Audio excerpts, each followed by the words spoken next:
What's up? What's up? What's up? I hope everybody's doing fine. It's Friday, the end of the week. So I like to leave another video for you guys to digest over the weekend.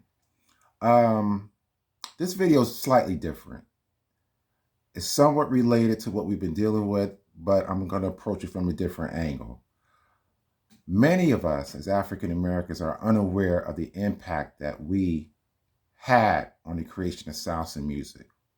The narrative has been set so entrenchedly in America and around the world that this is a music developed mainly with the exclusion of African Americans to some extent.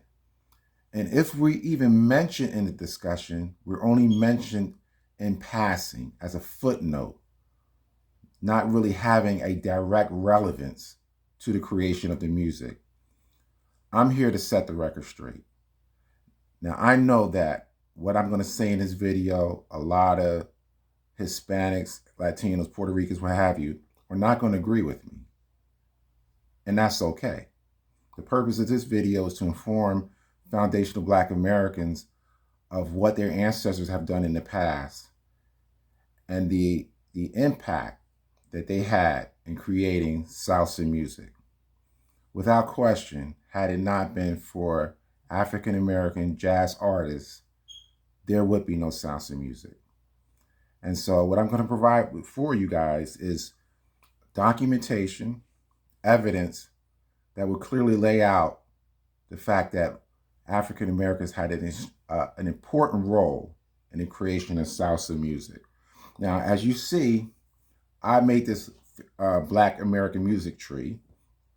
And if you notice that near the center to the right, I have salsa and Latin jazz.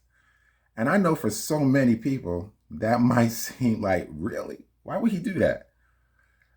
That's because we did have an impact. That's one of our babies, if you will, that we helped create, along with other genres of music that we know about in America and the world. So when I play something like, or when I demonstrate something like this, I'm sure I would get a reaction like this from the Latino community. They're not feeling that because to them, salsa is their music. And so we're going to deal with a little bit about the history and the false narrative of how white Cubans treated their African citizens after the abolishment of slavery. So if you permit me a little bit of time, I'm going to read this small little excerpt of this article that I found about the history of salsa, not salsa music, but Cuban music or Cuban people after the War of Independence. Okay, so here we go. Cuba, an island the size of Pennsylvania, imported more than 800,000 Africans to be sold as slaves, a figure almost double the amount brought to the United States during the transatlantic slave trade. Some census statistics approximate that the descendants of enslaved West Africans make up more than half of Cuba's population today. Through free labor was exploited to build the country, the blackening of Cuba during the 19th century was met with resistance, prompting a call for European immigration to counterbalance the effect that the slave trade had on Cuba's population. Jose Antonio Sacco, a prominent Cuban writer during the early 1800s, was a supporter of abolition, but did not see Afro-Cubans as a part of the nation that would emerge on the other side of slavery. With attitudes like Sacco prevalent throughout the country, the suppression of Afro-Cuban culture continued after slavery was outlawed in 1886. Seen as a threat to the country's identity, Afro-Cuban artistic and religious expression was shunned and labeled as Casa de Negros, or something blacks do. Decrees were issued placing restrictions on drumming. Members of secret ritual societies were targeted by colonial police. In the early 1890s, prominent figures called for the prohibition of Santeria worship. Followers of African religions were falsely accused of kidnapping and killing white children for ceremonial purposes. and legislation criminalizing Afro-Cuban gatherings involving percussions and dances was passed. And despite Afro-Cuban involvement in the wars of the independence and the fact that the senior ranks of the Liberation Army were filled with Afro-Cubans, war heroes like Antonio Maceo, members of Cuba's white elite, rebuked Black people and their place within the nation's culture. It wasn't until 1920s when the Afro-Cubanismo movement valorized African-influenced culture that Blackness became a part of the national identity. For instance, son cubano, a musical fusion of Spanish Cajun or song with Afro-Cuban percussion, rose to popularity with acts like Buena Vista Social Club and serves as a symbol of the way Cuba is imagined as a convergence of cultures. Now, many people have never heard of that part of the history. And even today, many Cubans, as is prevalent throughout Latin America, many Afro-Cubans still experience severe racism. So this idea that whites in Cuba and Blacks, were cool isn't true. So I just want to give you that backdrop when we talk about this history and how white Cubans or white Puerto Ricans are claiming a music that they initially rejected. So let's move on. Okay, now, this is an interesting topic. One of my fans on Dr. Cologne's channel said that I wouldn't touch this issue revolving around Jelly Roll Morton and the so-called Spanish tinge. Okay. Now, there are some in the Latin community believes that jazz was influenced by the Spaniards or Spanish music. And they hold on to this term called the Spanish tinge because Jelly Roll Morton refers to that term in describing the kind of music that he plays or the style of music that he plays. So I'm here to basically inform him and other Latinos who believe that's a falsehood. Basically, the word Spanish or Latin to describe this style of playing has nothing to do with the cultures of Spain, France, or Portuguese. The tinge refers to a rhythm, and the rhythm is African. So let me read this. The phrase Spanish tinge is a reference to an Afro-Latin rhythm touches that spices up most or more conventional 4/4 rhythms commonly used in jazz and popular music. The phrase is a quotation from Jelly Roll Morton in the Library of Congress recordings after referencing the influence of his own French Creole culture in his music. He noted the Spanish Red Cuban presence. Then he's had Spanish people there. He heard a lot of Spanish tunes. He tried to play them in the correct tempo, but this is him speaking. I personally didn't believe that they were perfecting in the tempos that they were doing. Now take the Habanera La Paloma, which I transform in a New Orleans style. So this is the Spanish tinge he's talking about, the New Orleans style. You leave the left hand just the same. The difference comes in the right hand and the syncopation, which gives it an entirely different color that really changes the color from red to blue. And then he describes his earlier tunes. And then this is where the issue or the confusion lies right here.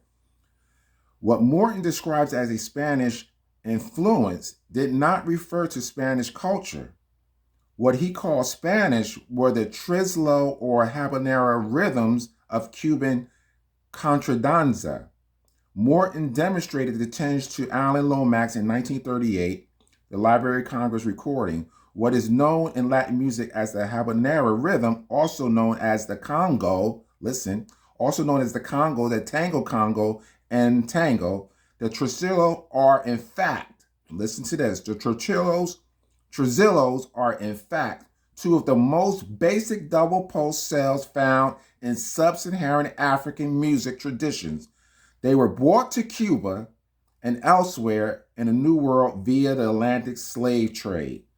So what we're talking about rhythms. We're not talking about melodies that you might associate with a particular culture. We're talking about rhythms. And in this explanation, he's saying these are rhythms coming from sub-Saharan Africa. Now, let me get me a moment. Let me see if I can find, let's do this. I'm going to play for you this. I found this video on YouTube. And here's a woman, an instructor, a jazz musician, who is going to explain what the Latin or the Spanish tinge is. Okay, I'm going to find a spot, because at the very beginning, she's talking about other things. She's giving a little demonstration of something else. And then she was talking. So let me just find where she addresses the Spanish tinge. And they've been retained. But on the other hand, you have these nested polyrhythms that come basically directly from Africa. Okay, let me go a little bit further. And they've been retained in this music tradition. And that's why in Northern American music, you basically have this swing thing going on, which Latin American music almost universally lacks. But on the other hand, you have these nested polyrhythms that come basically directly from Africa. You heard that. Which Latin American music almost universally lacks. But on the other hand, you have these nested polyrhythms that come basically directly from Africa. American music almost universally lacks. But on the nested polyrhythms that come basically directly from Africa, and they've been retained in this music tradition. And that's why, as black people were brought over from Africa and sold to slaveholders in the Americas, the French, Spanish, and Portuguese slaveholders that predominated in Southern and Central America let the slaves keep their drums, and so the drum tradition was preserved. Whereas in Northern America, the largely British slave owners, they took the drums from the slaves, and so a new rhythm developed that had less to do with Africa.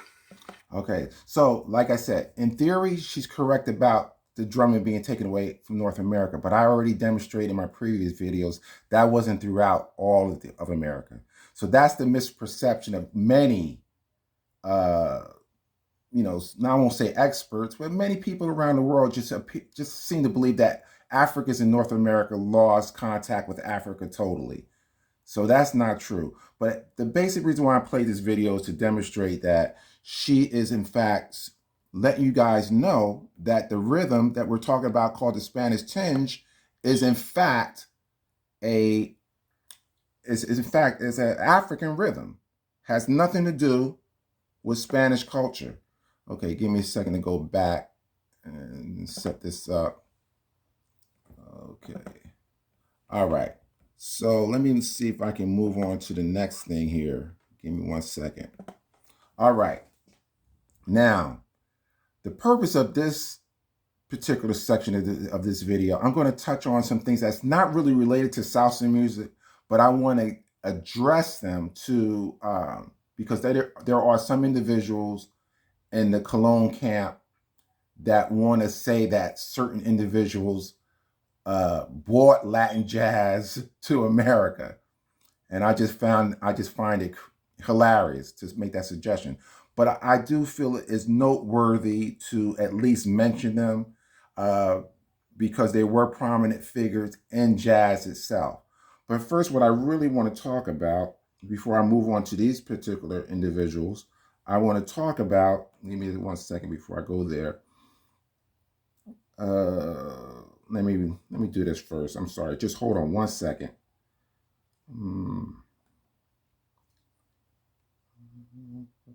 Let me see. I'm so sorry. Okay. The gentleman on our right, his name is James Reese Europe. A very important figure in basically jazz history that many people don't know about. And he was doing phenomenal things uh, before jazz was called jazz. All right, so let me give you a little backstory about him. Born in Mobile, Alabama in 1881, Europe's family moved while he was young to Washington, D.C. In 1904, he moved to New York City, starting out as a pianist. He made a connection quickly in the thriving scene of Black theater music. Okay, I'm going to move down a little bit. Europe also made a series of recordings in 1914 for Victor Record Company. These recordings show that Europe music was like no other music produced at the time or since. Neither jazz nor ragtime, the recordings combine complex melodies, arrangement with driving rhythms. One of these sides, the Castles in Europe One Step, was named to the 2004 National Registry of Recordings. When World War I began, or became a reality for America, James in Europe signed up and was commissioned as a lieutenant for the 15th Regiment under Colonel Hayward. He was ordered to put together the best bands that he could muster, and he did so, going as afield as to Puerto Rico to find the musicians he wanted to use. He was ordered to find Black Puerto Ricans for his band. Now, before I go into the story of Rafael Hernandez, let me play a little bit. Now, I'm going to take this from Ray Vega. He did a lecture on the history of jazz and salsa music. So I want to go there and just play a little recording of what, let me see, 1 second. All right. What Ray Vega said about James Reese Europe. Okay, here we go. Let me go back here. What happened with James Reese Europe? He had this group, and I'm going to play you a sample of what his ensemble sounded like. And what they were doing was basically this ensemble would perform arrangements of ragtime music, but not just for the piano. This arrangements for a large ensemble. I'm going to play you a little bit of what his music sounded like. This is not a recording of his band. This is a recording of music that his ensemble performs. So it's a modern ensemble performing his music.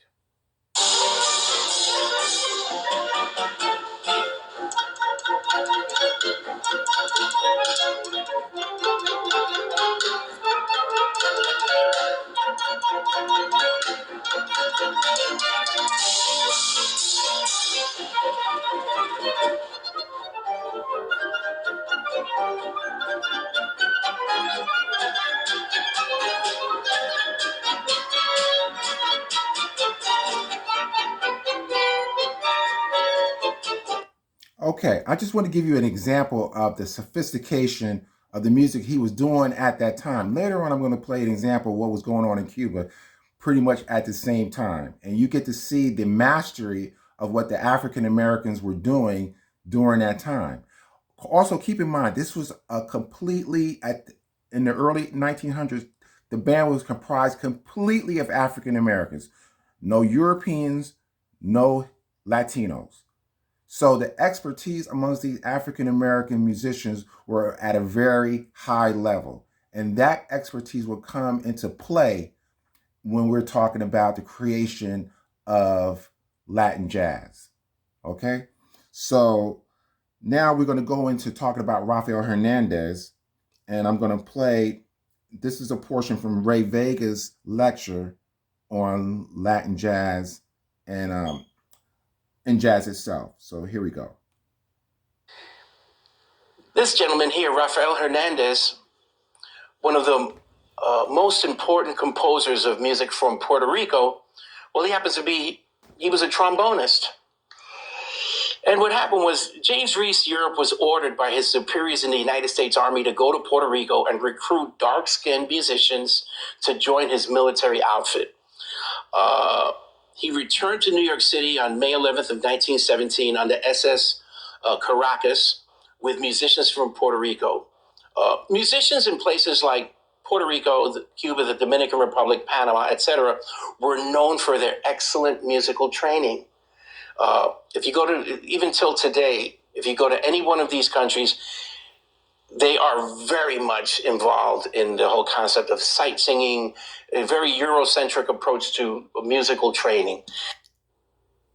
Okay, now we're going to talk about... This is another very important individual.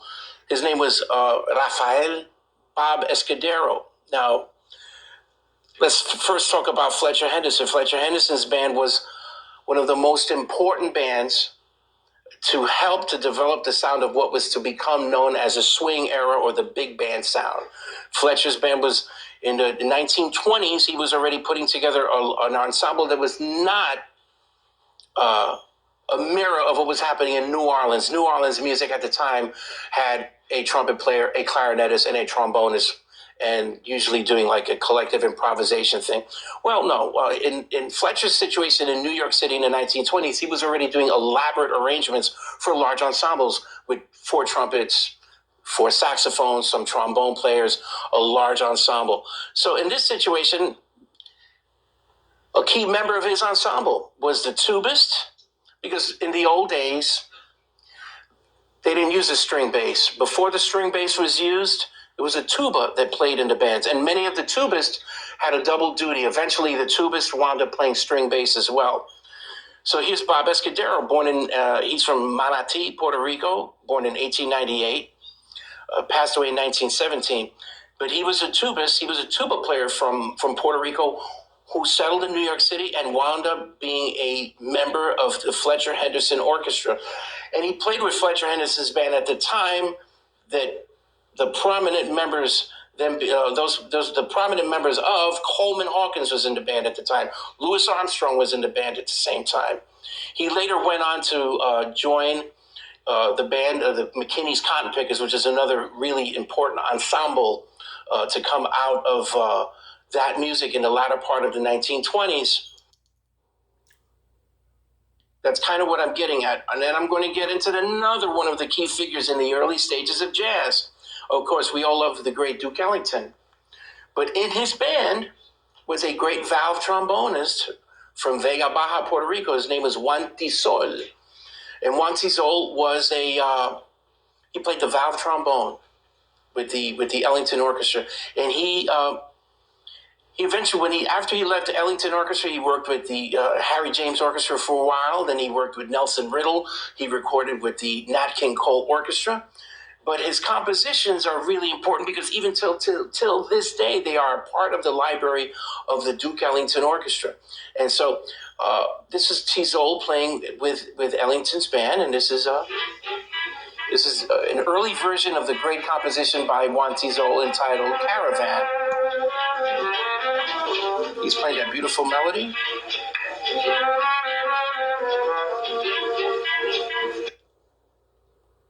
Okay, so basically, I just want to highlight those individuals, even though they had nothing to do with the creation of salsa music, but they were early pioneers in jazz music. None of them were, as far as I know, ever had their own band in the United States to the level of a Fletcher Henderson or a Chick Webb or what have you. But I just want to highlight, because I don't want anyone to suggest I never acknowledged these guys. So they were important in jazz history, and I just want to let everyone know that I'm aware of that. Okay, so let's move on. All right, now this is a picture of Chick Webb's band. So let me continue and see what more Ray Vega has to say. 1920s. In the 1920s, you had to go to New York, which was the center of the recording music scene. Yeah, there were recording studios in Indiana. We all know that. But the main top recording companies are based in New York City. So Mario came to perform in New York City to record in New York City with Charanga Francesa. He was a young boy. He was like 14 years old. After recording, he returned to Cuba with the aspirations of returning to New York. Now, in my conversation with Mario, he told me he was a colorful individual, short little guy, always had a cigar and always had a beer. and he would smoke and blow smoke in my face. He'd go, Vega. He never called me Ray. It was always Vega. He goes, when I came to New York in the 20s, Harlem was a paradise. He was talking about Harlem. He came to New York at the height of the fabulous Harlem Renaissance. And to him, being a black Cuban, they were dealing with racial issues in Cuba as well. Okay, let me just tell you, they were dealing with great. So, but the reason why he was able to maneuver in white society was because he was a prodigy musician playing with the orchestra. But by and large, he knew that life was tough for black Cubans. So when he came to New York, he saw all of these amazing musicians living in Harlem, doctors, lawyers, the whole nine yards. A lot of people from all walks, folks that had recently arrived from the Deep South during the Great Migration, folks that had been in New York already for quite some time. But it was a very diverse African American community, and he told me I had to come back. So his wish came true in 1930 when a band was going to come to New York City, and their trumpet player, a band from Cuba, was coming to New York City to record, and their trumpet player got sick. So Mario, who was a prolific musician as far as solfege, and anybody know what that means? It means you could sight read music, anything. You could just sight sing it. He said, you need a trumpet player? He says, I'm going to get a trumpet. I'll see you in 2 weeks. He comes back and learns all of these parts on trumpet. He wasn't a trumpet player. He was a clarinetist at that time, and bass clarinet. He comes out and he learns all of the parts to play. If anybody here saw the Buena Vista Social Club of that son cubano, that was a style of music that the band was playing. It was closer to this style. Okay. Now this is where it gets kind of crazy. It's like 1930. By 1933, he is now playing lead trumpet with Chick Webb's band. Chick Webb was the king of swing in Harlem at the Savoy Dance Hall. That was the most important black orchestra in New York City at the time, and possibly in black big band music at the time. So he went from playing this type of stuff.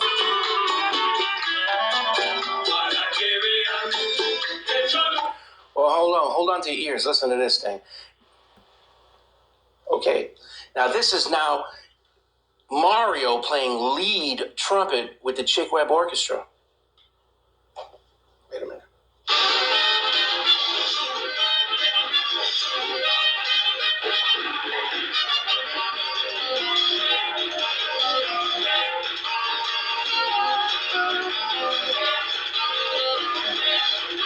That was in 33. By 1938, he winds up joining the Cab Calloway Orchestra.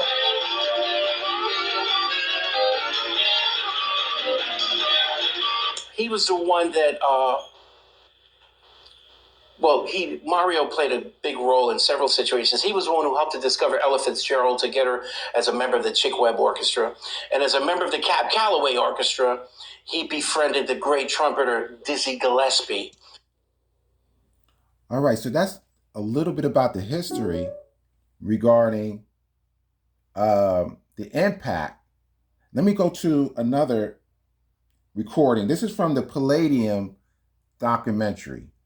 And the narrator is going to talk about some of the conversations that Mario Bowser had with Chick Webb and how he was going to help him develop his sound. Let's play that. Long for Mario's raw talent to be recognized. In 1932, he auditioned for drummer Chick Webb's big band, recognized among aficionados as the hottest band in New York. Mario said, Chick Webb told him, listen, man, you got what I need, and I got what you need. He goes, what do you mean? He goes, well, you play very well, beautiful sound, beautiful intonation, but you don't phrase the music like a black musician does. I gotta teach you how to phrase and speak like a black musician does on the horn. And that's what I can give you. And what you can give me is your beautiful tone, your beautiful lead sound. And not only will you be the lead trumpet player, but you will be the musical director of this band.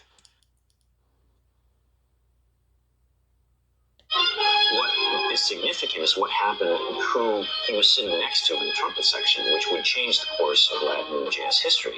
It was Dizzy Gillespie. Beyond musical director, Mario was a mentor, especially to Dizzy Gillespie, a young trumpeter intrigued by Mario's musical heritage. Dizzy was jazzed when Mario pushed the band towards Latin arrangements, while Cab flirted with the rhythm, but considered them novelty tunes. They would ask, hey, Mario, what's the music of your country like? And so he plays them some records of authentic Cuban music in the song tradition. And they start laughing at it and going, hey, that sounds like hillbilly music. Country music. Yes, the country music of my country, Cuba. And, he makes a prophetic statement. You know something? One day, there's going to be an orchestra that's on the same level musically as this orchestra, the Cab Calloway Orchestra, and every great big band that's here in the United States. That's the inspiration. Okay, let me stop it right there. Now, we have to keep in mind that during the 30s, or at least the late 20s, 30s, and 40s, there was a lot of traveling with Cuban musicians who would come to record. Some would stay in New York and play with these bands. They would take what they learned, go to Cuba, set up their own orchestras in Cuba. So when you see video of the bands and the orchestras in Cuba, keep in mind, those arrangements or those particular ensembles did not exist prior to the time Cubans were coming to America. Everything that those Cubans learned, they learned from American jazz artists. So it was never the other way around. It was never the Cubans teaching Americans how to put together an orchestra. It was the opposite. I gave you an example of James Reese Europe. Back in the early 1900s, before World War I, he had these kind of orchestras already set up. Cuba wasn't doing nothing, was not on that level. And I'm going to play you later, before I end this video, what was going on in the 1920s, what the music sounded like. It sounded nothing like it does now. And that's because of the influence of African Americans on the Sun Band, or Afro-Cuban music. Let me see. Let me continue this and see where we are.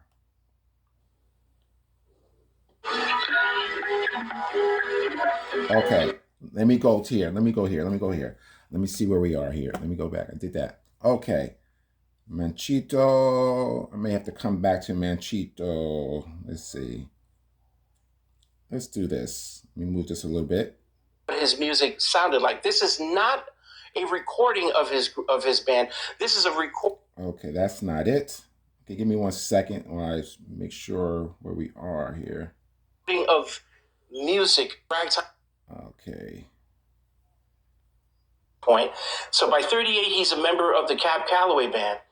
In 1941, he decides that he's going to make a bit of a switch, and he decides that he's going to put together a band that will be just like an American big band. The trumpets, the saxophones, playing and arranging techniques that are used in an American big band. But the entire rhythm section is going to be Latin guys. So it's going to be like big band style with the percussionist playing an Afro-Caribbean thing. And the band was called Machito and his Afro-Cubans. They wound up calling it that. His brother-in-law was Frank Machito Grillo, and he was a singer from Cuba. And they put together a group called Machito and his Afro-Cubans. Now, that's a funny thing because it wasn't really Afro-Cubans. There were a couple of Afro-Cubans in the band, but the band was made up of African-Americans. The rhythm section was mostly Puerto Rican. It was an interesting mix of African-Americans and Latinos from different places all together, really playing now what is going to be considered a very new style of music. And this is the Machito and his Afro-Cubans. Now, I'm going to play a couple of different things. This band, they were very intelligent because they were using the sounds of... When you heard the band, it was like, wow, you're hearing an American big band. but they're not swinging like ding, ding, ding, ding, ding, you know, they're not, it's a different thing. It's a Latin thing. And it became an incredibly popular style, sound.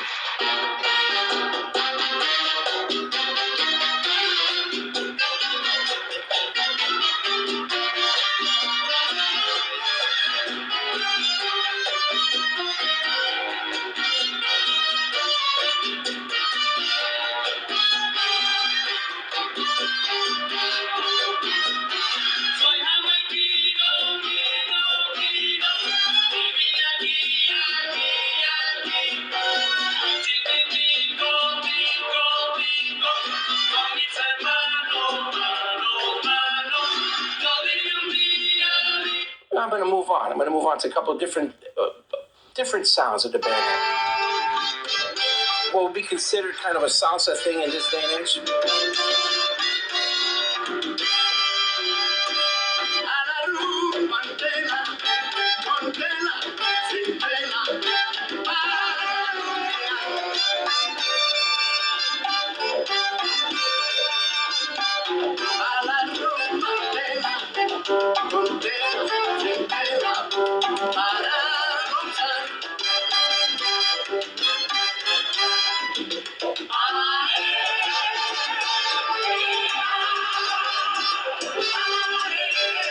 So it's a real fun sound. He had the great Graciela as a vocalist in the band. All right, let me stop it right there. I just want to make a few points here. Now, you can see when Chick Webb brought Mario into his group, he was under his tutelage for at least 10 years, studying to be able to form a band like the Machito and the Afro-Cuban Orchestra. So that in itself tells you the influence that African Americans has had on him to create a new music. Again, another example of a 50-50 collaboration that created salsa music. But in the history books, and when you hear people talk about the development of salsa music, you rarely hear it told in that way. African Americans' participation in salsa music is but a footnote in salsa music history. Even you heard Ray Vega even mention that the band was comprised of African Americans. I personally wonder, was that part of the transition, before they got other musicians who were of Hispanic origins to fill in? I don't know. But the fact that there were African Americans in the original Machito band is interesting because you don't hear that. And props to Ray Vega for telling the truth about what the makeup or the composition of the group truly was. All right, so let's move on here. Okay, now this is interesting. Now, this is a gentleman you will find on YouTube. And so I was doing my research. I was trying to figure out, okay, how do Latinos tell the story of salsa music? So he has a series of episodes called What is Salsa? And he has 3 parts. In all 3 parts, he doesn't really deal with the African American contribution in salsa music. And so I said to myself, you know what, let me just ask him a question in the comments and see if he would respond to the question that I have for him. So let me show you the question. And if you go on YouTube, go to his channel, and you'll see my question and his answers. Okay, so because I figure he must be an expert. His channel is called Salsa Goals, so he must be some kind of expert on salsa music. So let me go to my question, and then I'll show you his answer. Okay, as you can see, True Savior. My question: although many communities contribute to the development of salsa, would you agree that the collaboration between Afro-Cubans and African American jazz musicians laid the foundation from which salsa was born? The question is clear, okay? So now here's his answer. Great comment, and thanks for asking or mentioning that. I agree 100% that African American jazz played a major role and the development of salsa as shown in my videos.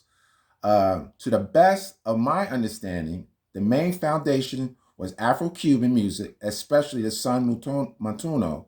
However, contemporary jazz was added to the template, thereby making the arrangements and harmonies and melodies more intricate and complex than they've been traditionally. The influence of jazz is one of the main things that, for me, distinguishes modern salsa from traditional Afro-Cuban music. So here you go. You have an independent, I would say an expert, saying that it's really a 50-50 thing. So when Fat Joe talks about hip-hop being 50-50, he can't come close to the receipts I'm providing in this video. Time and time again through the course of this video, and I'm not even finished, I'm demonstrating that salsa is a 50-50 collaboration. Okay, so let's move into what happened to salsa music. And let's do this. Let's play this. Including the rhythm which probably serves as the main blueprint for today's salsa music, the son montuno. And these various Afro-Cuban rhythms have one thing in common. They all are composed around the 5-beat rhythm known as the clave, which sounds like this.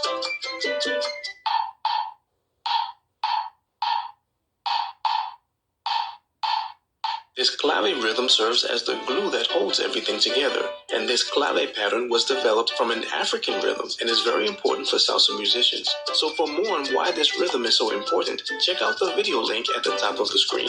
Now, these Afro-Cuban rhythms quickly became popular all over the world during the first half of the 20th century, and starting around the year 1948, Cuban rhythms such as mambo, cha-cha-cha, and pachanga became extremely popular dance crazes in the United States, particularly at venues like the Palladium Ballroom in New York City. And with that, the musical foundation for what would come to be known as salsa was already under construction. But then, something happened that changed everything. What was it? How did this event change everything? And how did the music come to be called salsa? Well, stay tuned for the next video to find out. And what was it? Well, in 1959, a new government took over in Cuba. As a result, the political relationship between Cuba and the United States changed dramatically, and the two countries soon stopped doing business with each other. This effectively created a musical wall which separated the Cuban music scene from the music scene in the United States, thereby taking Cuba out of the picture. From that point on, Cuban-based music in the United States and the music in Cuba continued to develop, but independently, along different trajectories.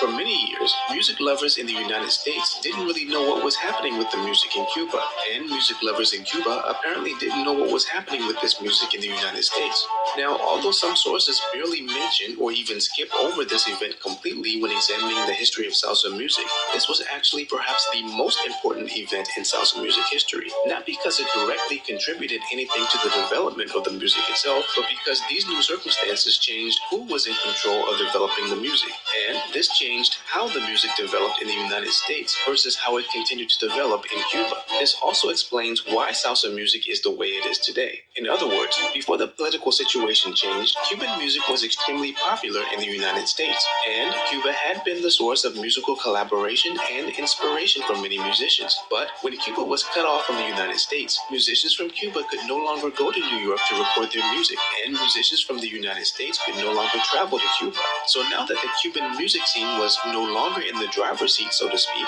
someone had to keep the car moving. After all, many in the United States still love to dance to hot Cuban rhythms like mambo and cha-cha-cha, and they weren't about to stop because of politics. Many excellent Puerto Rican musicians from New York City, such as Tito Puente, Tito Rodriguez, and others, were already very famous for playing these Cuban rhythms. So, many of these musicians from New York City's Puerto Rican or Nuyorican community, as well as musicians from the island of Puerto Rico itself, stepped up and took the lead in three important ways. One, by preserving these rhythms for those in New York City and elsewhere who love them. Two, by perfecting these rhythms. And three, by spreading them all over the world and making them even more popular, thereby establishing the Puerto Rican and Nuyorican communities as major sources of the music which we now know as salsa.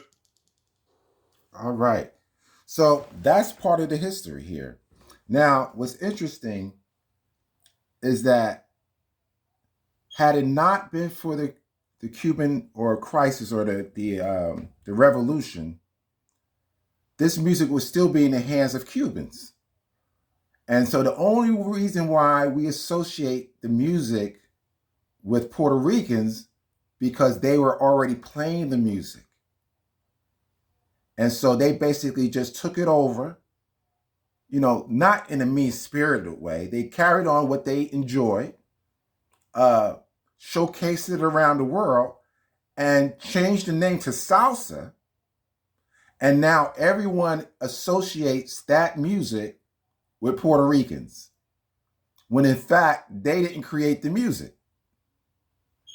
The people who created the music was African Americans and Cubans and Afro-Cubans. They created what we know today as salsa. What they created was called Latin jazz in a sense, or Afro-Cuban jazz. But what happened was, after the embargo, not the embargo, but after the revolution, that name was changed to salsa.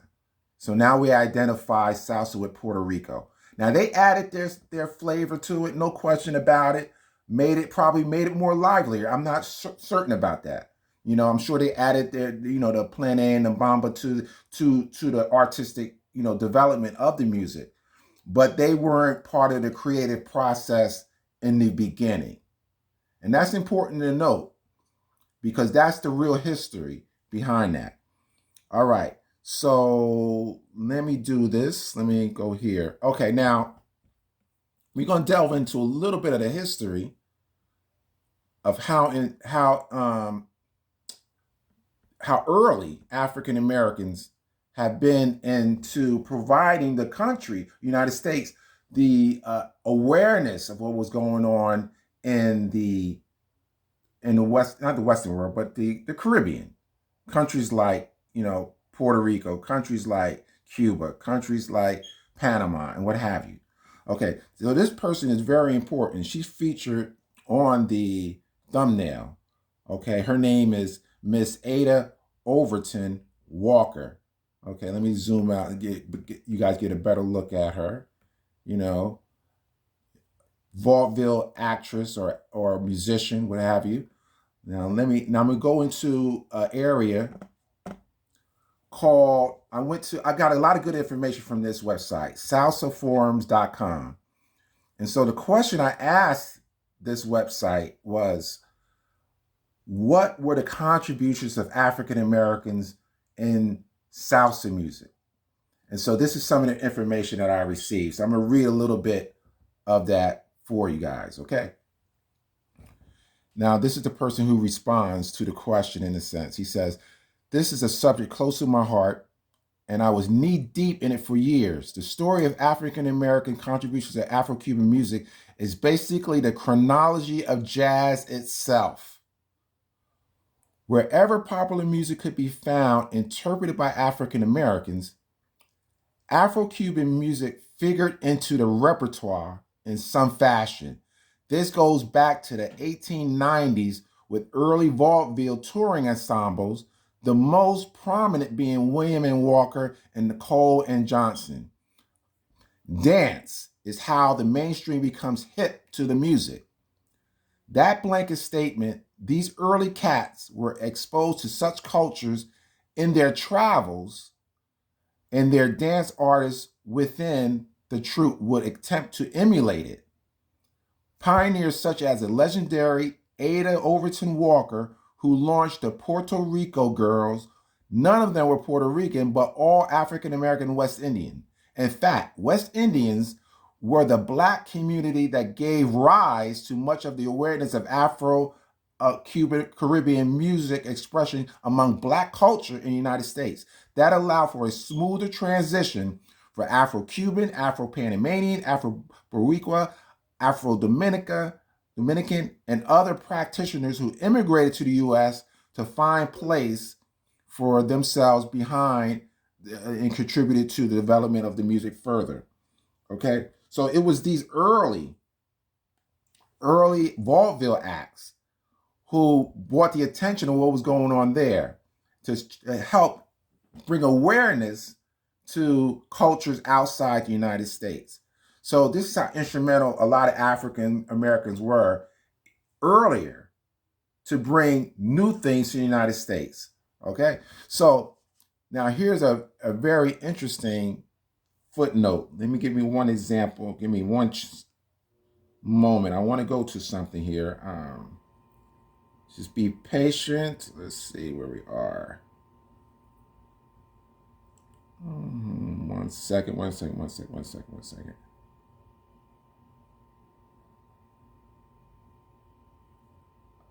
Okay. All right. Let's do this. Now, I'm going to read on. As far as specific contributions go, Franklin Newton, an African-American trumpeter, was among the first of anyone. He may have been the first to feature a tambadora, what is commonly regarded as the conga, into the modern large orchestra in the 1940s. This was prior to any Latin American orchestra who interpret Afro-Cuban music, who don't begin to commonly feature a tambadora in the large orchestra until about 1943-1944. Both the U.S., Mexico, and Cuba, Puerto Rico, and Dominican Republic, every large orchestra patterned itself after the North American U.S. bands. To a certain degree, we can directly credit an African American for this in the form of Fletcher Henderson, we talked about him earlier, who launched the first multi-trumpet, multiple sax orchestration in popular music. This is not only the model for every orchestra that makes up the 1930s and 40s era for jazz, but its impact was also felt throughout the Caribbean and South America. Now, you remember when I talked about what you see in Cuba in terms of the orchestras did not start in Cuba. That were influences from America. So we got to get the history right. I know we want to feel good about our history, but let's get the history right. Now, I'm also not trying to suggest that the conga was an African American creation. It was definitely brought up by or created by Cubans in Cuba. So I'm not saying that. I'm saying, however, it was introduced into the swing bands first because the swing bands thought that or felt that Afro-Cuban music was more of a novelty. So they played around with the instruments. So they introduced those instruments to the American public first. That's the point I'm making. Let me see. One second. I also found an interesting article online called The Untold History of Swing. So I'm going to read an excerpt of that to largely confirm the idea that the conga was introduced to swing bands first before it was ever introduced into Latin American or Afro-Cuban jazz or Latin American bands. Okay.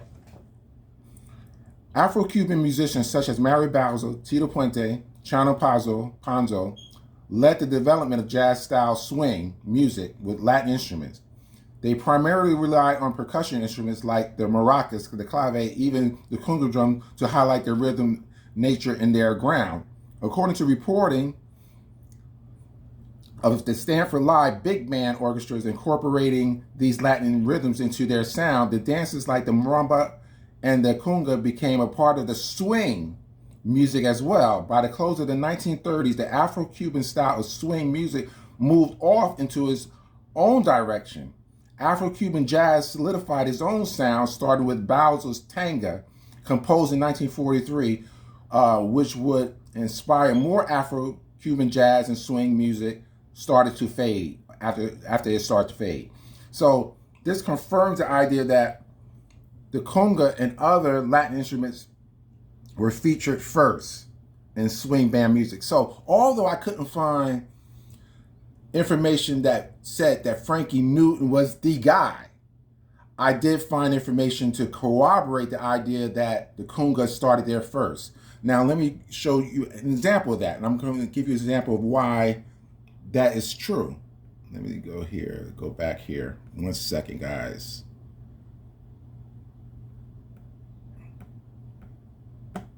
All right. Now, this is an interesting piece of paper. I got this off. This is a PDF I found online, and we're going to talk about this real quick. Let me bring it up a little bit so you guys can read it. Bring it down a little bit more because I got to make it larger so you guys can read it. Okay, there we go. Here we go. This is what it reads. Salsa was created with American jazz combined with Cuban sun. The very first sentence says 50-50. The very first sentence, 50-50. This happened from around 1930 when thousands of Cubans migrated to New York. The Cuban economy was not doing well, and as Cuba had become part of America, it was easy for Cubans to travel between the two countries. Son is a dance style that was created when the Spanish colonized Cuba, then brought African slaves there to work on the sugar plantations. Over the years, the Spanish and the African cultures fused, and son was born. American-style jazz was born in New Orleans from the combining of swing rhythms and portamento vocal slides techniques of the blues, the instruments of the military marching bands, drum, brass instruments, and the syncopated melodies of ragtime, a style of piano music example, the entertainer. New Orleans was a port town which provided lots of clubs and entertainment for the sailors when they docked. So there were lots of jobs for all kinds of musicians.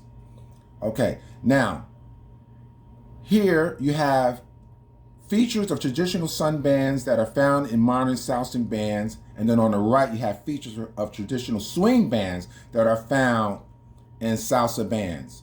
Okay, let's do this. And we're going to go through this. Now, as you can see, whatever is underlined are the instruments that are used in Salsa music today. So, under the sun bands, you have the drums, the bongo drums, the maracas, the griot, the clave.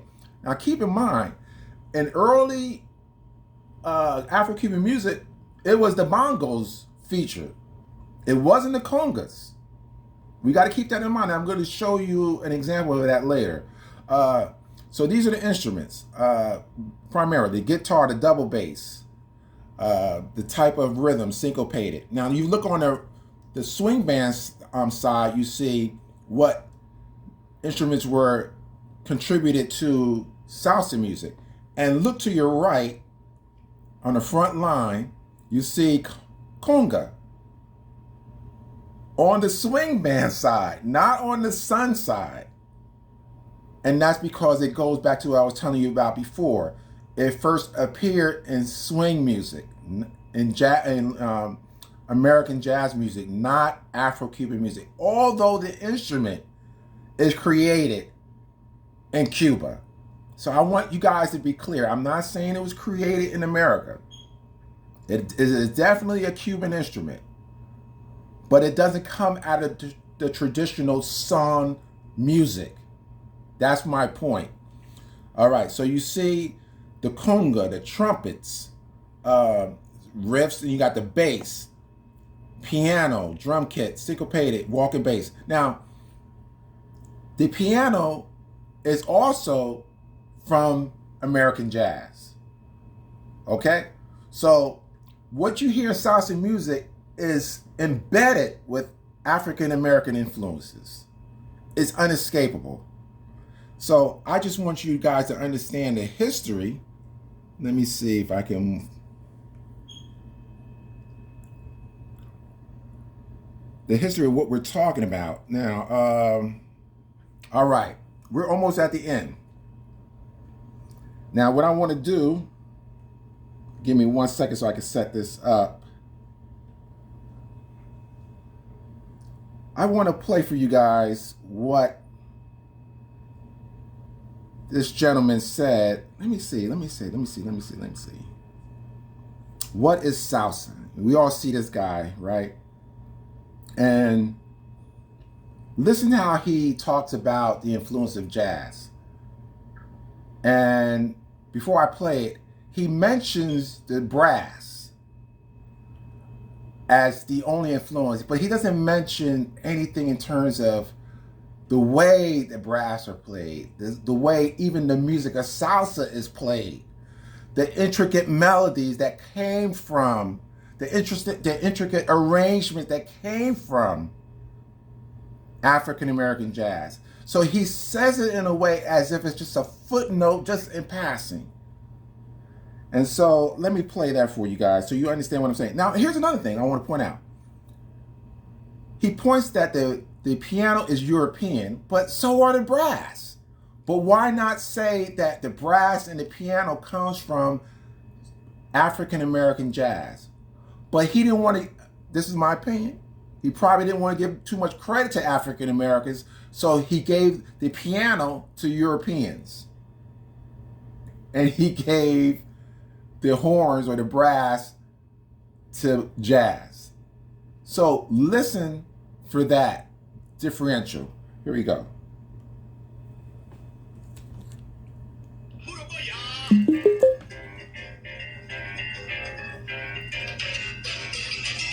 Okay, this is not it. Hold on. That's not it. That's not the one I'm looking for. Hold on one second. Let's see. 1 second. Here we go. That's not the one I'm looking for. Wait, hold on a second. Hold on for a second. Oh, yeah. Okay, let me play this one first. This is from the history of jazz, the history of salsa from Cuba to New York. And then I'm going to play the one I was referencing to. I have it in a different order. So let's do that. Let's do it with this one. We'll start with this one first. And the thing I want to talk about this one is that the young lady narrating this portion of the video, or the audio, she basically is downplaying American jazz influence, talking about we were trying to play Latin jazz. No, we were never really trying to play Latin jazz. We looked at Latin jazz or Latin music as a novelty. We really wasn't taking it as seriously. You know what I mean? So, and then she lied and said that the first time multiple horns were introduced into the jazz band was through Mario Bowser. Now that's a lie. I mean, I've shown you proof of that, and there's pictures that definitely tells the story, and I can always shoot back and prove that. But why she felt the need to lie about that, I don't know. That's on her. But let me play that anyway. Hold on. In 1940, American big bands were trying to play traditional Cuban music, but only Mario Bauza could make it happen. He decided to bring his brother-in-law from La Habana, Frank Grillo, known best as Machito. Machito played a huge role in the history of Latin jazz, as he became the first to use Afro-Cuban rhythms with jazz improvisation. Machito founded the Afro-Cubans Band in 1940, the first jazz band to use trumpets and trombone, adding a new dialect to the vocabulary of jazz and creating something in between the American swing and the Afro-Cuban beat, getting Cuban music into the main street of America. Now, that was a lie. The fact that this was the first time it ever was featured.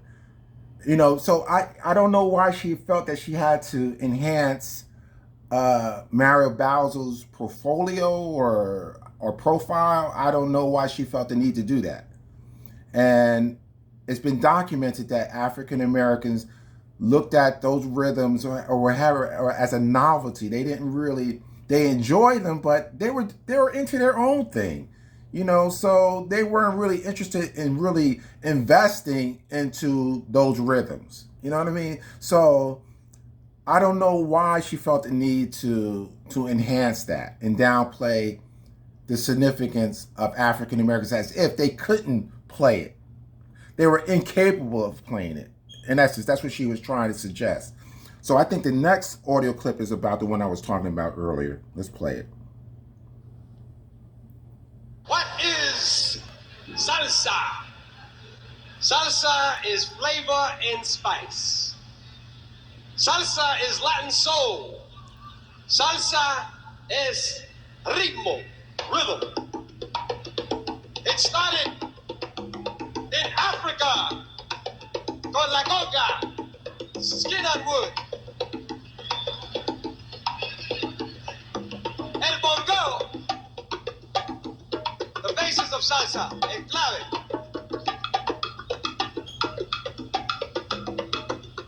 Es rico. De África al Caribe, Puerto Rico, Santo Domingo, Cuba, México, Sudamérica.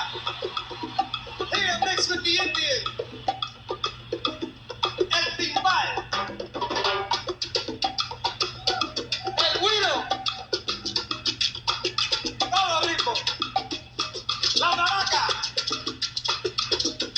el clave, and now the heartbeat, the soul, el corazón de la salsa, the bass. Aha! Woo!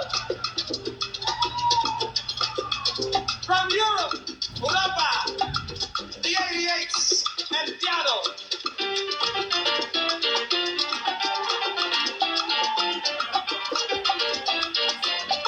Yeah! The sons and daughters So he gave the piano to Europe. Let's go. came to the United States. Here with the influence of jazz, the brass.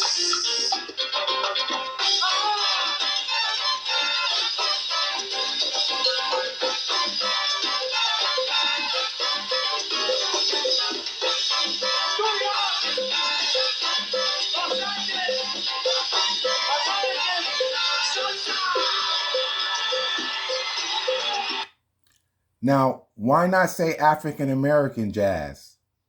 Because those are the guys who did it.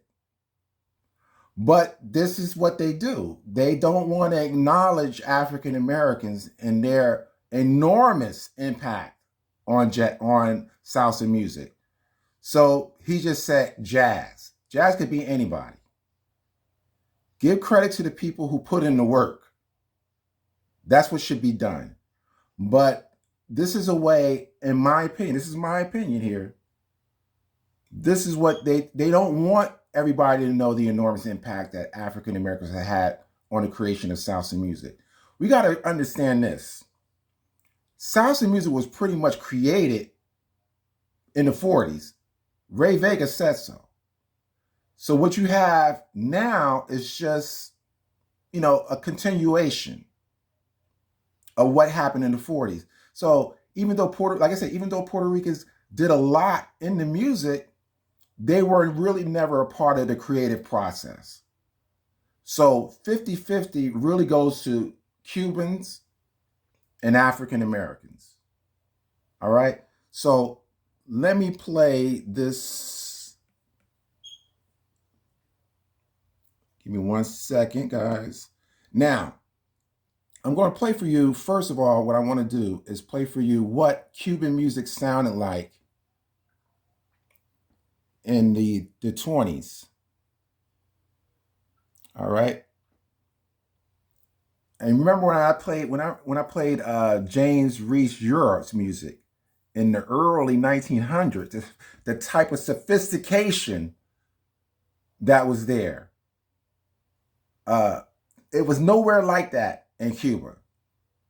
So in essence, the Cubans had a lot to learn from African Americans, a lot to learn. We were so much ahead in terms of technical expertise. We were so far advanced. So let me play what was going on in Cuba in 1920.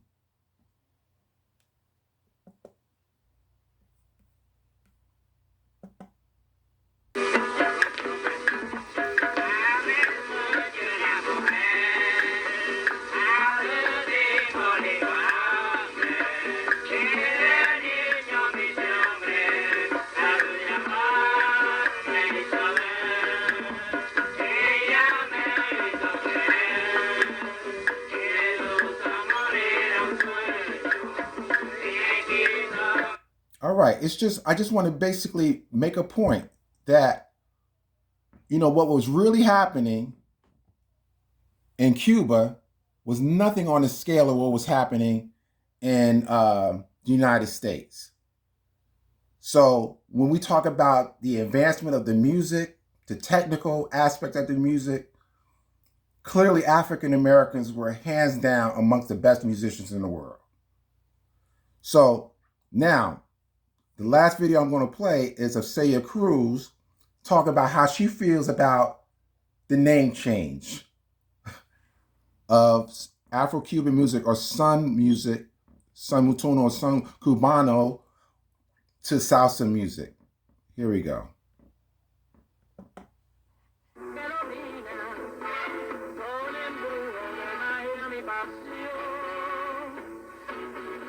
I began to make record with Sonora Matancera in 1951, and my first record was the hit in Cuba.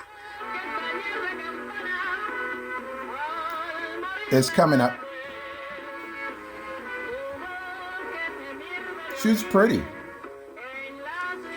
But I left Cuba because I don't like the government in Cuba. I don't like the communism. And at that time, I knew that my music have another name, salsa. So I went into the salsa. But salsa is not a new rhythm. It's the Cuban music with a new name. There we go. That's what I'm saying. So salsa is just a renaming of an old music that was created by African Americans and Afro-Cubans. So that is the history. That is my interpretation of the history of salsa music. I'm all about getting the record straight, getting the history right.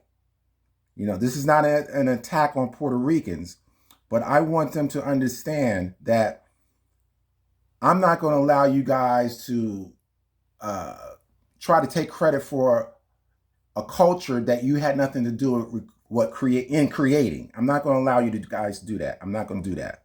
What I'm going to do in this video is basically demonstrate what 50-50 looks like. What you present as 50-50 or a major contribution to hip hop is nothing more than participation. Your proximity to Black folks does not mean that you are creators of a culture. You just so happen to live next to us. That's it. And you observed and you learned and you participated. Many of my videos deal with that in more detail. If this is the first time you ever watching one of my videos, please go back. I have a series of videos dealing with this topic. I try to break it down as best as I can in order to demonstrate that hip hop comes from Black culture, period. No other culture is involved in creating hip hop but Black culture. So, if you have any questions regarding anything I said in this video, do not hesitate to send me a comment. I'm going to put as many links and videos in the description. There's so many. I'm not going to spend hours, not hours, but at least I'll probably have to spend about an hour and a half to do it. And so what I will do, I will load some in, maybe about 4 or 5. If those sources don't answer your question, hit me up in the comments. I'll drop that particular source in the description, because if you have a question, maybe other people may have the same question, and therefore I don't have to continue to answer that particular question. So if you haven't subscribed, please subscribe. Definitely like the video. Please share the video, because it's so important for us as FBAs to understand our total history. So much of our history is not known. And you have to dig deep in order to find it. Because if you allow other people to write our history, they'll write you out. And Puerto Ricans have been successful to a large degree of writing us out of the history. And so we don't even, it's been so successful that no one even thinks about Black Americans when it comes to salsa music. And many Black people don't even think about Black Americans. That's how successful this campaign has been. So I'm here, like I said, I could care less if I don't influence not one Hispanic about the information that I produce. I backed up everything I said, no question. If you doubt my information is incorrect, make your own video. All right? Make a video saying that I was wrong about this. And if I am wrong, I have no problem correcting it. But I don't think I'm wrong in this case because I made sure I documented, I crossed my T's, I dotted my I's. I'm pretty confident in what I'm presenting in this video today. So, with that being said, I hope you guys have a great day, a great weekend. I look forward to your responses in the comment section. And you guys have a wonderful day. And I'll be back at it with another one soon. All right, talk to you guys later. I'm out.